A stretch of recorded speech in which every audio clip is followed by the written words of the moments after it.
नमस्कार, मैं हूं अंकुर और आप देख रहे हैं सत्य हिंदी का न्यूज बुलेटिन। एक नजर अब तक की सुर्खियों पर। दिल्ली के अरविंद केजरीवाल सरकार में मंत्री राजकुमार आनंद ने मंत्री पद से इस्तीफा दे दिया है। उन्होंने मीडिया से बातचीत में कहा कि आम आदमी पार्टी का जन्म भी भ्रष्टाचार के खिलाफ आंदोलन से हुआ था, लेकिन आज ही पार्टी खुद भ्रष्टाचार के दलदल में फंस चुकी है। दिल्ली के मुख्यमंत्री अरविंद केजरीवाल को दिल्ली हाई कोर्ट ने ईडी द्वारा गिरफ्तारी को चुनौती देने वाली याचिका खारिज करके झटका दिया था, जिसके खिलाफ वो सुप्रीम कोर्ट गए थे। आज सुप्रीम कोर्ट में भी उनके मामले की तत्काल सुनवाई नहीं हो सकी।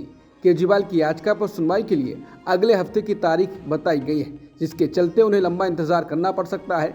ऐसे में माना जा रहा है कि इस केस के लिए सुनवाई की तारीख सोमवार या उससे बाद की होगी।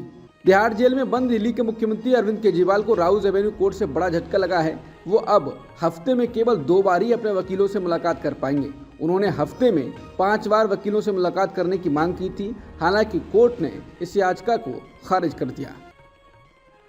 राहुल गांधी ने कहा है कि यह चुनाव 2 विचारधाराओं की लड़ाई है। एक तरफ कांग्रेस है जिसने हमेशा भारत को जोड़ा, और दूसरी तरफ वो हैं जिन्होंने हमेशा लोगों को बांटने की कोशिश की है। इतिहास गवाह है किसने देश का विभाजन चाहने वाली ताकतों से हाथ मिलाकर उन्हें मजबूत किया, और कौन देश की एकता और स्वतंत्रता के लिए लड़ा। कौन भारत छोड़ो आंदोलन के समय अंग्रेजों के साथ खड़ा था। जब भारत की जेलें कांग्रेस नेताओं से भर गई थीं, तब कौन देश को बांटने वाली ताकतों के साथ राज्यों में सरकार चला रहा था। राजनीतिक मंचों से झूठ की बौछार करने से इतिहास नहीं बदलता।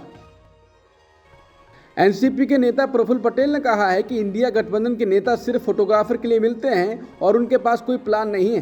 प्रफुल्ल पटेल ने कहा कि कम से कम इंडिया गठबंधन को यही बताना चाहिए कि पीएम मोदी के खिलाफ चुनाव कौन लड़ेगा। प्रफुल्ल पटेल ने कहा कि इंडिया गठबंधन की पहली मीटिंग जब पटना में हुई थी तो मैं गया था पवार साहब के साथ। मैं इतना ही कहूँगा, मिलते हैं, फोटो होता है, प्लान कहाँ है। लोकसभा चुनाव के लिए बीजेपी ने 9 उम्मीदवारों की 10वीं लिस्ट जारी कर दी है।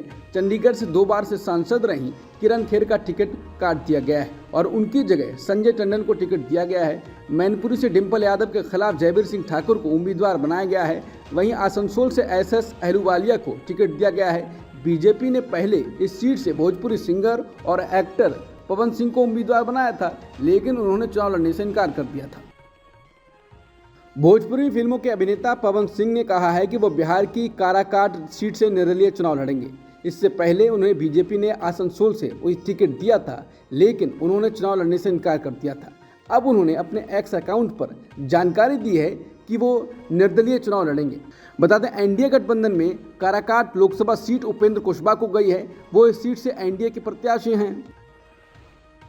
समाजवादी पार्टी ने लोकसभा चुनाव 2024 के लिए अपना घोषणा पत्र जारी कर दिया है। इस घोषणा पत्र में समाजवादी पार्टी ने पुरानी पेंशन योजना बहाल करने, सेना से अग्निवीर योजना खत्म करने का वादा किया है। इसके अलावा सपा के घोषणा पत्र में महिलाओं को नौकरी में 33% आरक्षण देने और केजी से पीजी तक शिक्षा मुफ्त करने का वादा किया गया है। मनरेगा में मजदूरी बढ़ाने का वादा किया गया है। मनरेगा में कार्य दिवस बढ़ाने का वादा किया गया है। खाली सरकारी पद भरने का वादा किया गया है। मुफ्त राशन में गेहूं की जगह आटा देने का वादा किया गया है। मुफ्त डेटा का वादा किया गया है। महिलाओं के लिए 3000 रुपये मासिक पेंशन का वादा किया गया है। लैपटॉप वितरण योजना पूरे देश में लागू होगी, ऐसा वादा किया गया है। बिहार के पूर्व डिप्टी सीएम तेजस्वी यादव ने बुधवार को एक वीडियो शेयर किया, जिसमें वो मछली खा रहे हैं। उनके साथ हेलीकॉप्टर में विकासशील इंसान पार्टी के प्रमुख मुकेश सहनी भी मौजूद हैं। उन्होंने साथ में लिखा, चुनावी भागदौड़ एवं व्यस्तता के बीच हेलीकॉप्टर में भोजन, दिनांक 8/4/2024। इस वीडियो के शेयर किए जाने के बाद से बीजेपी ने ये दावा किया कि तेजस्वी यादव नवरात्रों में मछली खा रहे हैं। विवाद के बाद तेजस्वी यादव ने बीजेपी पर निशाना साधते हुए एक और ट्वीट किया। उन्होंने कहा कि भाजपाइयों और गोदी मीडिया के भक्तों के आईक्यू का टेस्ट लेने के लिए ही हमने वीडियो डाला था और हम अपनी सोच में सही साबित हुए। ट्वीट में दिनांक यानी डेट लिखा हुआ है, लेकिन बेचारे अंधभक्तों का क्या मालूम। भ्रामक विज्ञापन के मामले में बाबा रामदेव और आचार्य बालकृष्ण को झटका लगा है। माफी के लिए लगातार गिड़गिड़ाने के बाद भी सुप्रीम कोर्ट ने राहत देने से इनकार कर दिया और इसने उनकी माफी को खारिज कर दिया। दोनों ने बिना शर्त माफी का हलफनामा दायर किया था। जस्टिस हेमा कोहली और जस्टिस एहसानुद्दीन अमानुल्लाह की बेंच ने पतंजलि पर कड़ा प्रहार करते हुए कहा कि उनकी हरकतें सुप्रीम कोर्ट के आदेशों का जानबूझकर और बार बार उल्लंघन करने वाली थी। पतंजलि की ओर से पेश वरिष्ठ वकील मुकुल रोहतगी ने बेंच से कहा कि लोग जीवन में गलतियां करते हैं। हालांकि सुप्रीम कोर्ट ने वकील को फटकार लगाते हुए जवाब दिया कि ऐसे मामलों में व्यक्तियों को कष्ट उठाना पड़ता है। बेंच ने कहा, हम अंधे नहीं हैं, हम इस मामले में उदार नहीं बनना चाहते। जब रामदेव और आचार्य की ओर से पेश हुए मुकुल रोहतगी ने कहा कि माफी बिना शर्त थी, तो जस्टिस कोहली ने कहा कि अदालत में गलती पकड़े जाने के बाद वो केवल कागज पर हैं। वो इतनी मुश्किल में हैं कि हालात से बचने के लिए ऐसा करने को मजबूर हैं। हम इसे स्वीकार नहीं करते, अस्वीकार करते हैं। हम इसे जानबूझकर की गई अवमानना मानते हैं। अदालत पहुंचने से पहले हलफनामा मीडिया में पहुंचने पर भी अदालत ने पतंजलि पर नाराजगी जताई। बुधवार को कार्रवाई की शुरुआत में सुप्रीम कोर्ट की बेंच ने कहा कि रामदेव और बालकृष्ण ने पहले मीडिया को माफी भेजी। जस्टिस कोहली ने कहा कि जब तक मामला अदालत में नहीं आया, अवमाननाकर्ताओं ने हमें हलफनामा भेजना उचित नहीं समझा। उन्होंने इसे पहले मीडिया को भेजा। कल शाम 7:30 बजे तक ये हमारे लिए अपलोड नहीं किया गया था।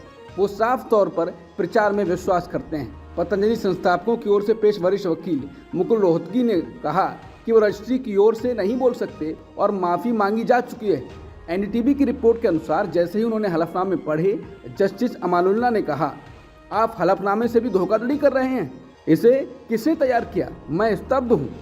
पतंजलि मामले में सुनवाई करते हुए सुप्रीम कोर्ट ने पतंजलि के खिलाफ कार्रवाई नहीं करने के लिए उत्तराखंड राज्य के अधिकारियों को फटकार लगाई। अदालत ने राज्य को फटकार लगाते हुए गुस्से में कहा कि हम टुकड़े टुकड़े कर देंगे। जज ने कहा कि आपके अधिकारियों ने कुछ नहीं किया। जस्टिस कोहली ने कहा कि भारतीय जनमानस वैकल्पिक चिकित्सा के बारे में उतना ही जागरूक है जितना कि एलोपैथी के माध्यम से इलाज के बारे में।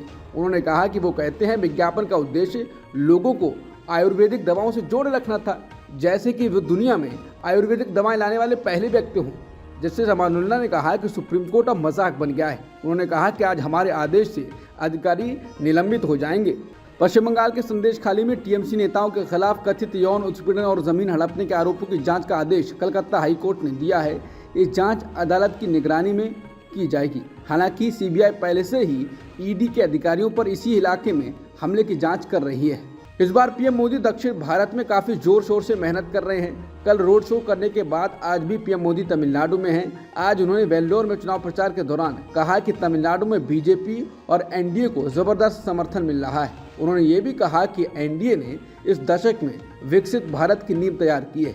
डीएमके पर निशाना साधते हुए उन्होंने कहा कि पार्टी एक पारिवारिक कंपनी है जो अपनी पुरानी मानसिकता से राज्य के युवाओं के विकास में बाधा डाल रही है। उन्होंने कहा कि भ्रष्टाचार पर डीएमके का पहला कॉपीराइट है। पूरा परिवार तमिलनाडु को लूट रहा है। उन्होंने कहा कि डीएमके लोगों को भाषा, क्षेत्र, आस्था के आधार पर बांटती है।